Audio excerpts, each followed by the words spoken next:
عمران خان نے حکومت سے مذاکرات کے لیے گرین سگنل دے دیا ہے۔ ہم نے بانی پی ٹی آئی کو بتایا کہ دوریاں بڑھ رہی ہیں، اس کے لیے ڈائیلاگ ضروری ہے۔ بانی پی ٹی آئی نے ہماری بات سے اتفاق کیا ہے، مذاکرات کے رستے کھولے جائیں۔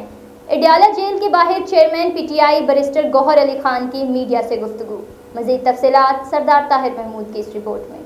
پاکستان تحریک انصاف کے رہنما بیرسٹر گوہر نے کہا کہ بانی پی ٹی آئی نے حکومت سے مذاکرات کے لیے گرین سگنل دے دیا ہے۔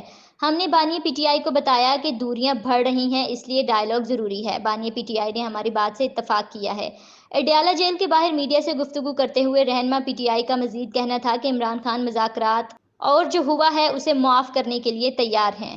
مذاکرات کے رستے کھولے جائیں، آئین اور قانون کے دائرے میں رہتے ہوئے ہم بات چیت کرنے کے لیے تیار ہیں۔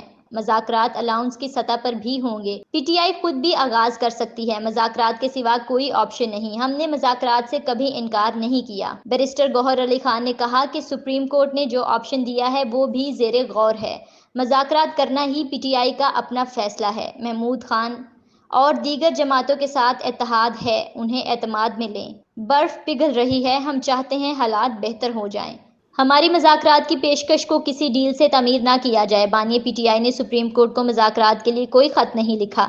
سپریم کورٹ کے مذاکرات کے آپشن کا جواب بھی پی ٹی آئی ہی دے گی۔ پی ٹی آئی عمران خان کئی بار کہہ چکے ہیں کہ میرے ساتھ جو ہوا معاف کرنے کو تیار ہوں۔ اسلام آباد کی احتساب عدالت کے لیے نئے جج محمود علی بڑائچ نے عمران خان اور بشریٰ بی بی کے خلاف 190 ملین پاؤنڈ کیس کی سماعت اڈیالہ جیل راولپنڈی میں کی۔ قومی احتساب بیورو کے پراسیکیوٹرز جنرل سردار مظہر عباسی، امجد پرویز اور عمران خان کے وکلاء ظہیر عباس چودھری، عثمان گل اور دیگر عدالت میں پیش ہوئے ہیں۔ دوران سماعت وزیر اعظم عمران خان اور بشریٰ بی بی بھی کمرہ عدالت میں موجود تھے۔ اسلام آباد ہائی کورٹ کی جانب سے نئے جج کی تعیناتی کا نوٹیفکیشن جاری کر دیا گیا ہے۔ نئے جج کے تعیناتی کا نوٹیفکیشن موصول ہونے کے بعد وکلاء نے صفائی اعتراضات واپس لے لیے، تاہم 190 ملین پاؤنڈز ریفرنس میں آج بھی کسی گواہ کا بیان ریکارڈ نہ ہو سکا۔